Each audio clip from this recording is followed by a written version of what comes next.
Glad to be here. Hope that you are too. 2 weeks ago, we began a new series called Living for God in All the Right Places.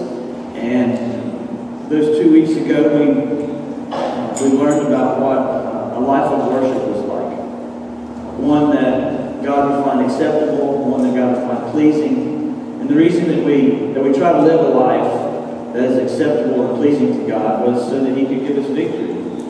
He could bless us, give us victory over the circumstances of life.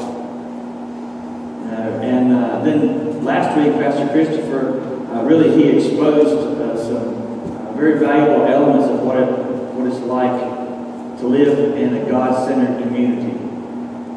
And by helping us to see some of the pitfalls that would sabotage these healthy relationships in our life, He can help us to avoid the dangers that really want to destroy a good relationship. But then also gave us some information about how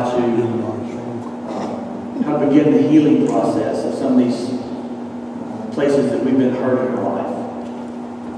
So I believe that these last 2 weeks and this week have some vital information about life, about a life that is well lived here on this earth.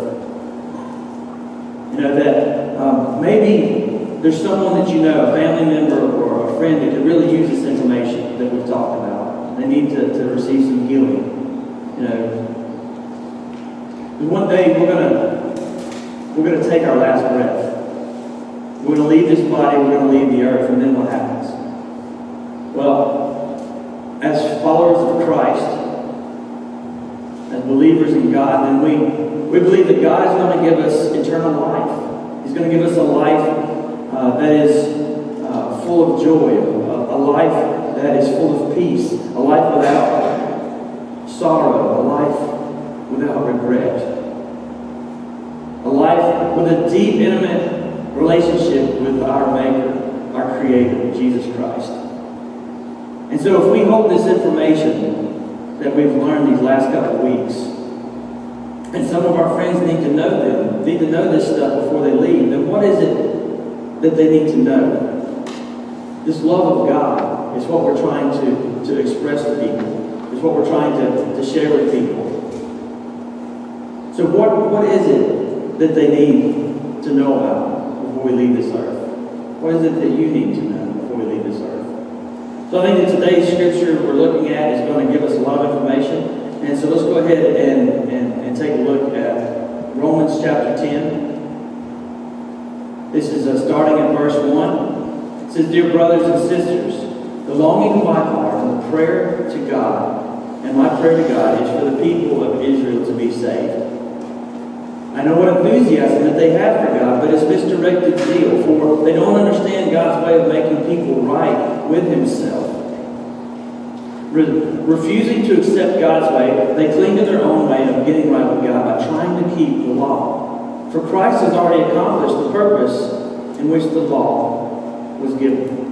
So let's take a second and just ask God to help us to understand what we have for today. God, I pray, Lord, that you would open our hearts and our minds to your word today and what you have for us.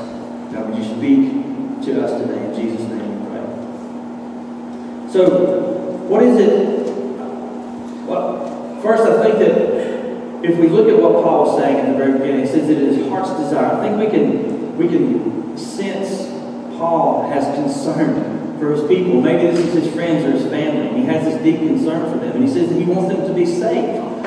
But to be saved from what? Well, we can look and what he's saying is that they're trying to be made right with God by following the law. They're trying to do good things that they think that they're supposed to do, but they're missing the point. See, Jesus has already come and He's already fulfilled the law of what God has asked people to do. Jesus fulfilled it. The law that Paul is referring to here is known as the law of Moses, and it was given to the people of Israel so that they would have kind of like a moral guideline in life, so that they would know what is good and bad and right and wrong, right? So if we look from the very beginning of creation, we can see what the effects of doing wrong does in our life. God calls the things that we do wrong, he calls them sin. And that sin separates us from God. See, the first man and woman, Adam and Eve, when they did wrong, they had to leave the Garden of Eden. This is the place to where they walked with God. They walked with God every day. They had a good relationship. They had a right relationship with God. But when they sinned, when they did wrong, it broke that relationship with Him. And the only way that they could be made right again with God is He said that there had to be a sacrifice. A life had to be taken. His Word says that the payment or the penalty for us doing wrong, the payment for us sinning, is death. And the only way that that can be made right again is by the shedding of blood. Now, we have a good God. And if I sin, then He's not saying, okay, well, then I can take the life of this next person over here. No, that's not what He's saying. It's not necessarily a life for life like that. He's actually saying, no, that's not a good thing. Don't take your neighbor's life, right?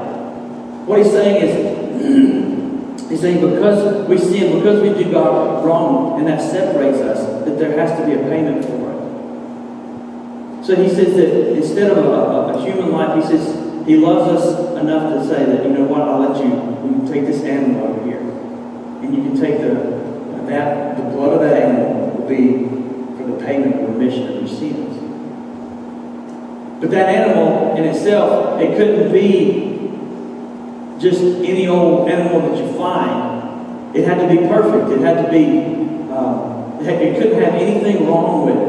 It had to look beautiful. If you were to, if this was your business, in other words, like of selling or making your living by that way, you wouldn't want to give the animal, take that one's life that really, nobody wanted, they couldn't sell. You had to give the one that, like your highest prize. This had to be the one that you didn't want to have to give away. So, the only way that we can be made right with God then is through this sacrifice. And see, it's not by doing the good that Paul's saying. This is why Jesus had to come. He says, because we cannot do right all the time, every time. It's impossible. We can't do it. We've tried it. Every one of us here have tried it. This is why Jesus had to come. So God and Jesus are sitting in heaven, and He goes, my son, He says, I love my people. And they're struggling. They're trying to do things, and they're just not getting it. They don't understand it. I just want them to trust me. I'm giving them these laws that are helping them to know how to live right, but they're not getting it. And Jesus said, wow, maybe I can help. So Jesus comes to earth as a human. He takes on flesh and bone just like you and I, but there's some significant differences between Jesus and ourselves. Jesus never did anything wrong. He never sinned. He always did everything right in God's eyes. He did whatever God asked Him to do. He was 100% man, 100% God. That's how He could do it. But He was still 100% human. He felt everything that we did. But He always pleased God. And God asked Him to do something very difficult. He says, I love my people. And the only way that I know that they can be made right with me again is if you lay down your life, my son. Because you are perfect. There's nothing wrong with you. You always do everything right. So I'm asking that you do this. And He lays down His life. He takes His life and He says, I will gladly do it. So the only way that we can be made right with God is through His Son, Jesus Christ. Now, Paul goes back and he was saying that he desires for his people to be saved. So what are they being saved from? What is it exactly that Israel needs to be saved from? Well, Paul is saying that it's the very same things that we need to be saved from. It's the effects of sin and what the effects of sin has on our life and even on our death. Because there's going to be a day when each and every one of us here, we take our last breath and we leave this planet. We leave this earth, and then what? Right? There's going to be a day that God calls us all together, or calls us up to the throne, a day of what His Word is calling a divine judgment. There's going to be a day that we all have to make an account for the way that we've lived our life here on this earth. And it's going to be a day that we get what we deserve, if we are relying upon us doing everything right every time that we try it. Because we can see that will not happen. So why are we trying to do it? Why are we trying to do everything right?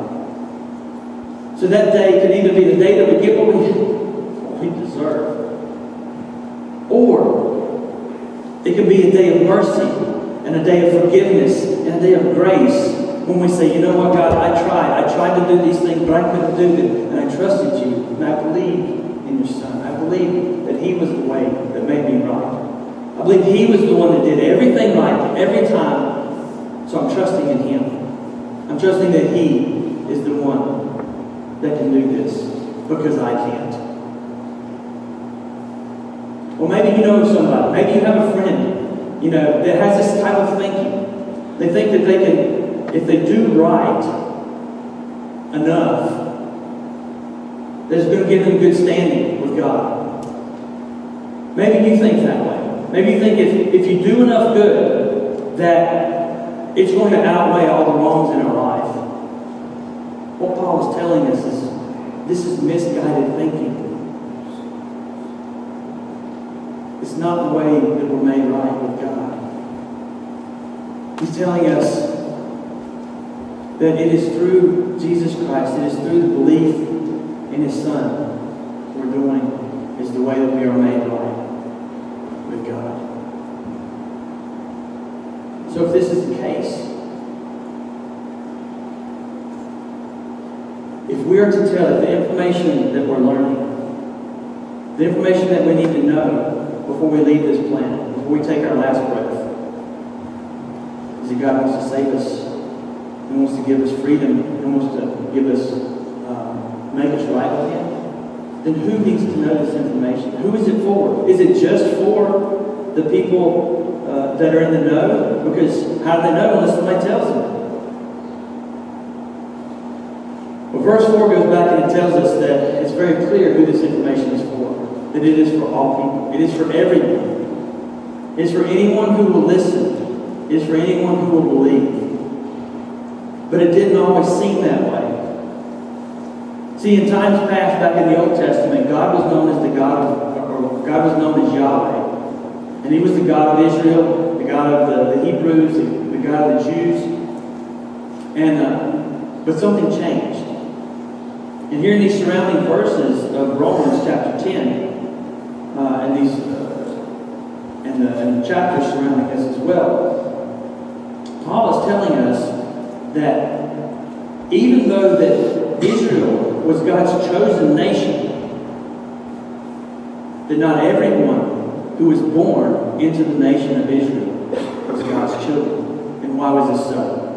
It was because of disobedience, and they didn't believe. So we just learned that what they're trying to do, and we see it all through Old Testament, is they're trying to follow these laws, but they're missing the point, right? All God wanted them to do was to trust Him, not just to follow the rules. He wants us to trust Him. Yeah, trying to live a good moral life is a good thing, but God wants us to trust Him, not to rely upon the rules to save us.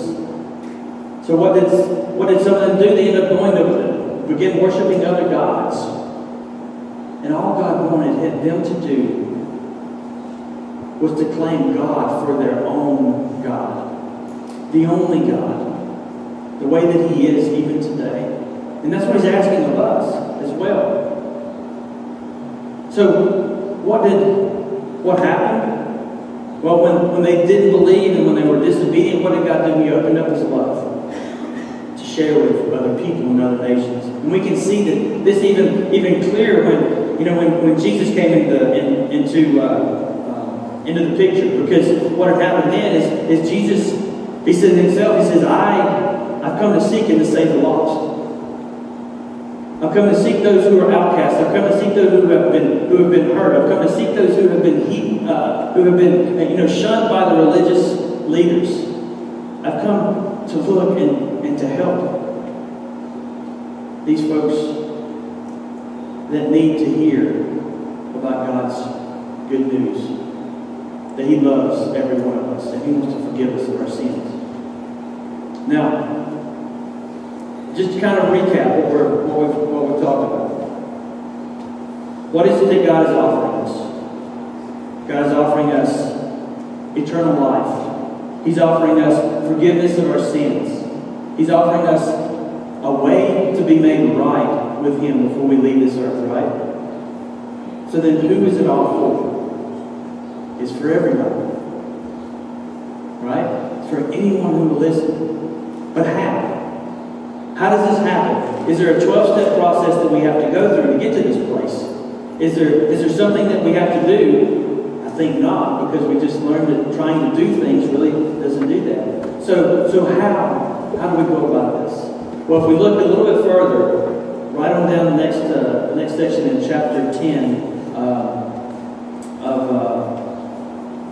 of Romans, it says, "For Moses writes that the law's way of making a person right with God requires obedience for all the commands. But faith's way of getting right with God says, don't say in your heart, who will go up to heaven to bring Christ down to earth? And don't say, who will go down to the place of the dead and bring Christ back again? In fact, it says, this message is very close at hand. It's on your lips and in your heart.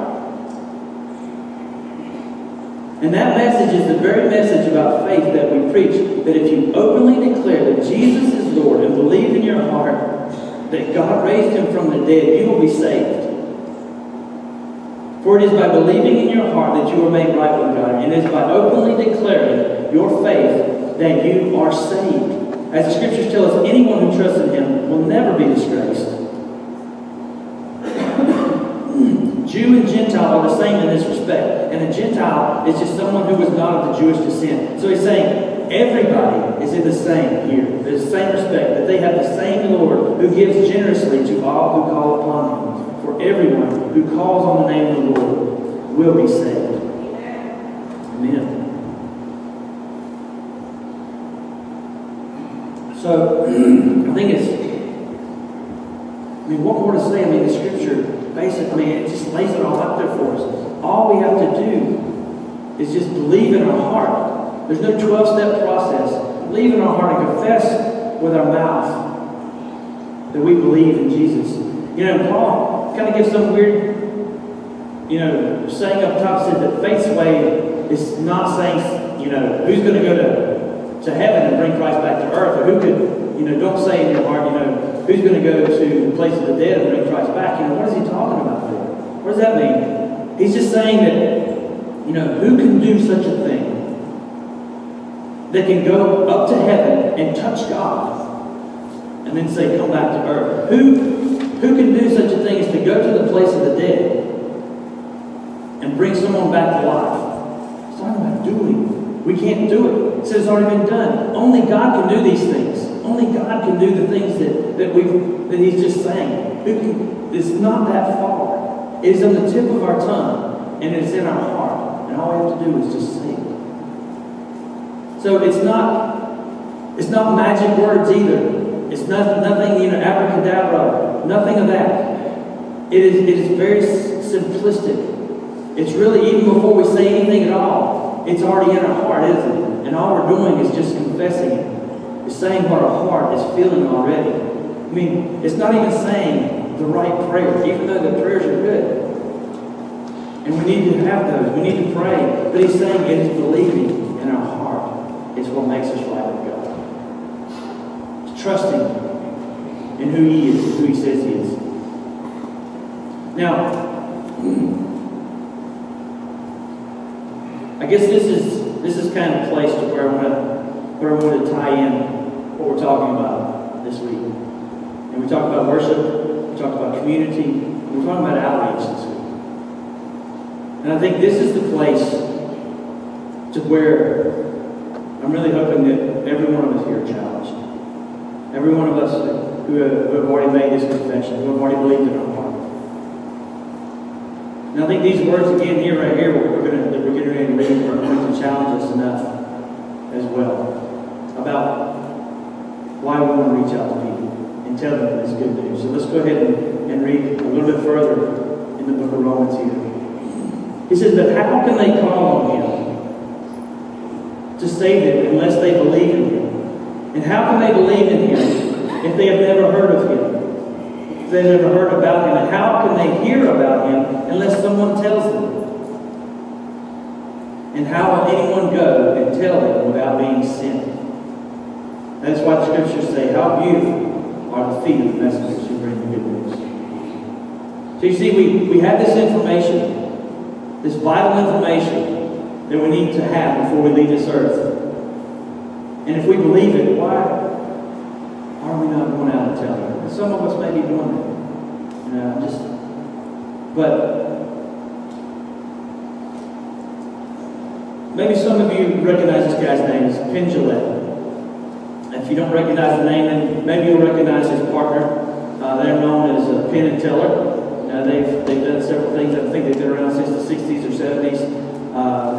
Penn Jillette is a very well-known magician and comedian, right? But he's also a very well-known atheist. And a gentleman came up one evening after one of the shows, and just came up and started talking to him, and just just being natural, just having a conversation with Penn. And part of the man's words were, come up. He says, I know that you are. That you don't believe in God. He says, but I have this gift for you. And it was a Bible. And he says, I really want you to know that whatever you're looking for in life, you can find it here. This is the place that you can do it. And Penn received this Bible. He opened it up, and an inscription inside, the guy's name and phone number, maybe to contact him or something of that nature. But as far as we know, Penn Jillette is still an atheist. He still doesn't believe in God.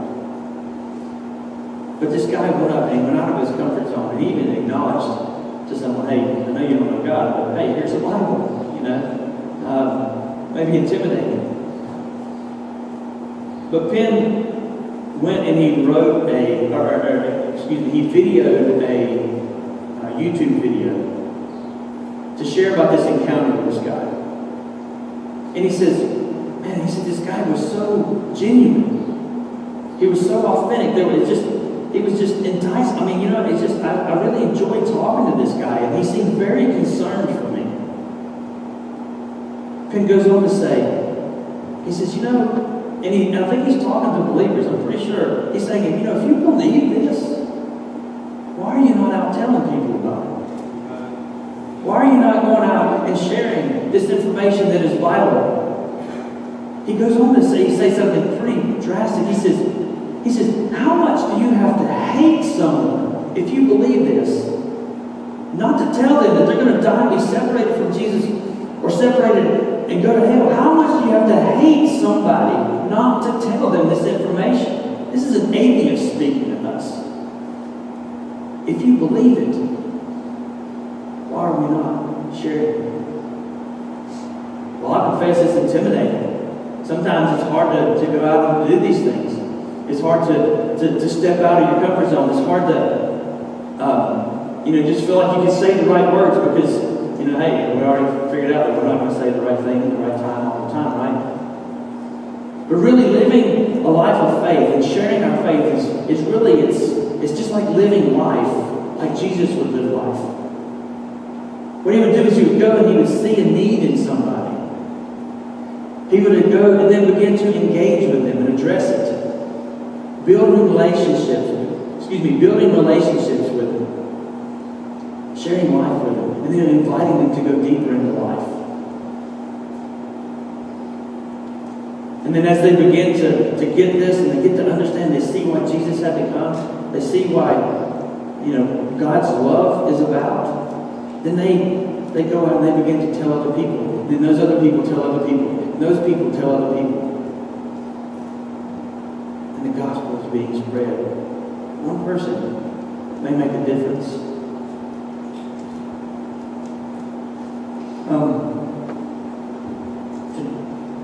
To kind of give us a practical end of things. I was looking through this book. It's by Justin Willis and Aaron Coe. It's called Life on a Mission. And it shares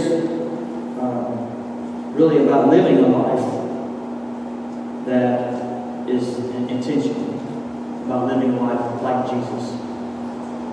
And so these guys give us really 4 type of elements, I guess we can call them, practical ways that we can begin to share our faith.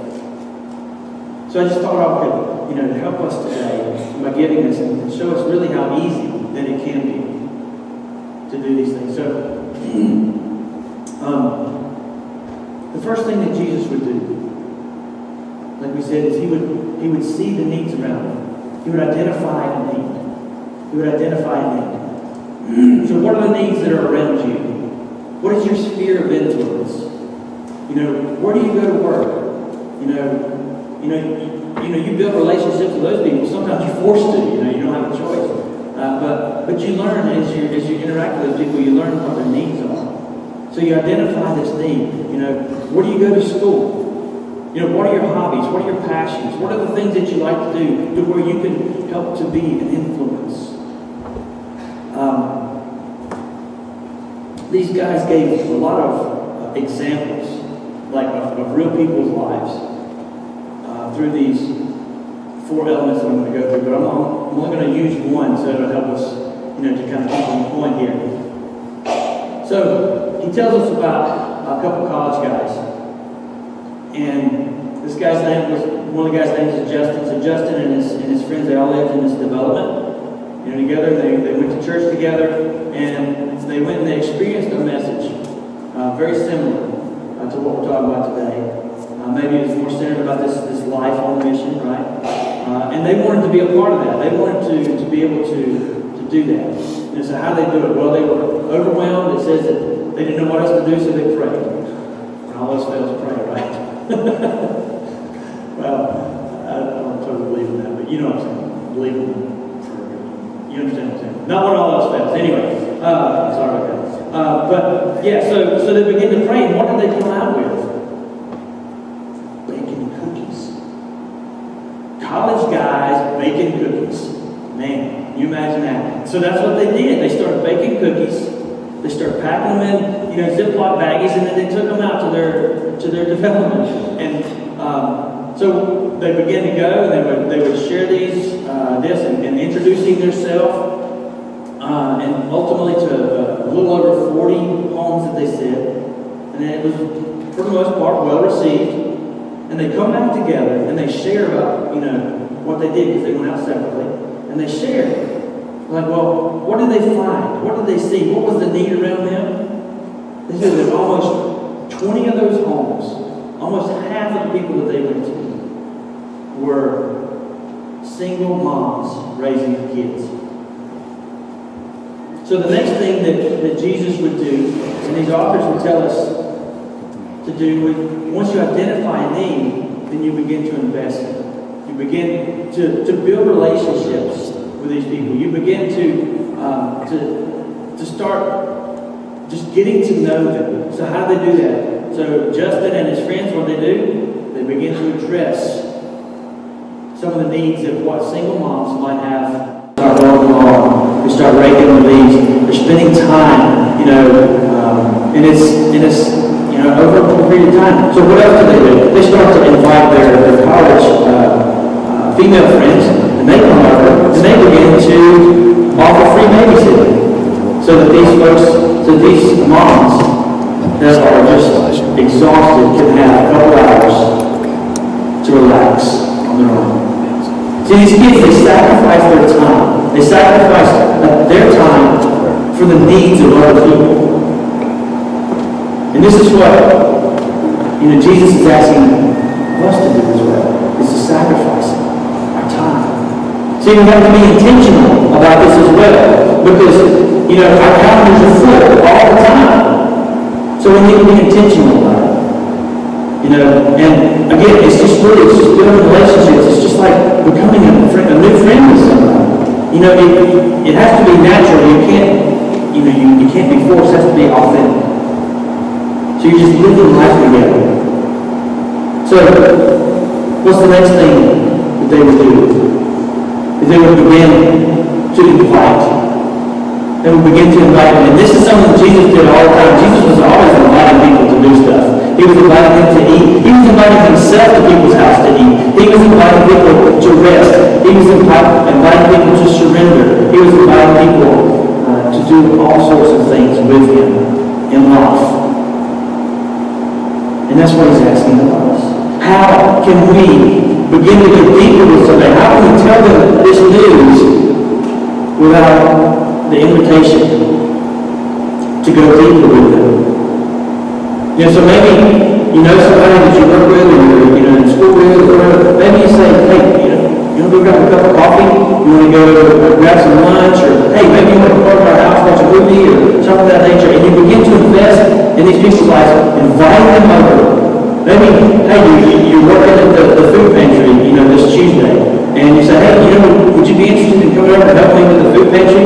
Hey, maybe you want to invite them to some longer. It's inviting them into your life, because that's what a life of our faith is about. It's just living like Jesus, right? It's just living life in the way that God intended it for His creation. So, it was very clear, as well as we get to the fourth point of what these guys are telling us. Increasing is the goal of this. It's not so that we have this really awesome church where we have the coolest growth group. Even though those things are great, I think that when we live life like that, God's going to bless us and do those things, But the goal of this is to see the movement of God. It is to see Him working. It is to see the gospel being spread. And it is to see new people receiving reconciliation. New people receiving forgiveness that have never received forgiveness before. New people getting made right with God. This is the goal of the gospel. This is the goal of outreach. And it says, Jesus even goes to tell us, it says that the harvest is plenty, but what? The laborers are few. So maybe we should pray that the Lord of the harvest would send out workers into His field of harvest. So, as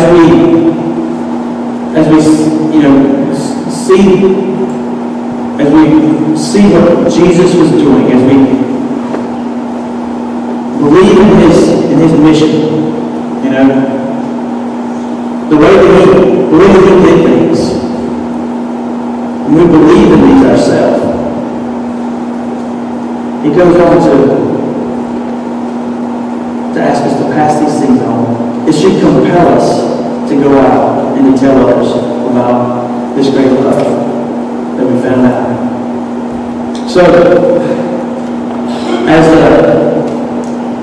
I say that this gospel, this good news is for all people to hear, right? I believe that what we're to do is for all people to hear, to know how to do it, and what is it that we're doing. And God, what is it that God wants everybody to know? He wants us to know that we can have eternal life. He wants us to know that we can be forgiven, that we can be made right with Him.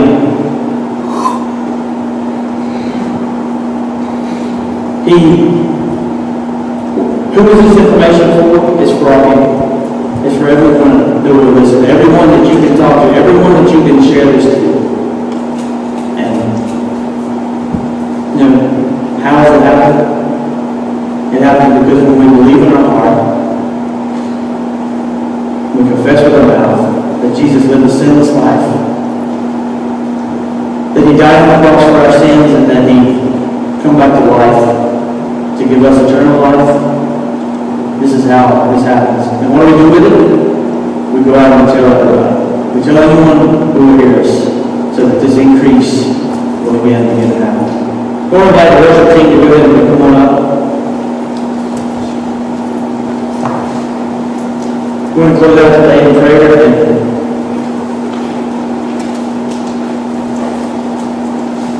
Just go ahead and bow our heads just a second.